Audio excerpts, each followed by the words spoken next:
chose et à comprendre le coût du temps en fait. Qu'un prix, ben, ça veut aussi dire une certaine période de temps. Et ça, pour ma part, ça a été une des choses les plus dures à apprendre au début. Oui, bonjour. J'ai une question juste sur la naissance du projet. Donc ça faisait déjà 3 ans que vous étiez sans argent. Vous aussi, vous avez vécu sans argent pendant un moment. Comment s'est fait la rencontre et cette idée du projet que vous avez mis ensemble? À propos de Sideways, il n'y a pas forcément de lien direct avec eux au départ. L'idée, c'est justement de montrer des initiatives qui sont très alternatives, ou pas forcément très alternatives, mais qui sont plus ou moins des remèdes à notre système actuel. Alors là, c'est vrai que c'est un cas assez extrême.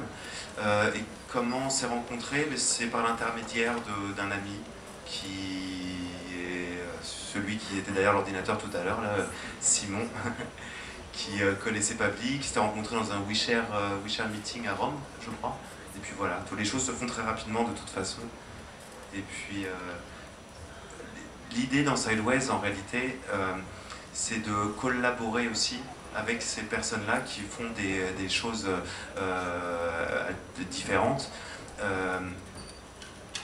Parce que eux, ils ont leur philosophie, leurs initiatives, et ils aimeraient les partager parce que c'est justement montrer des modèles différents.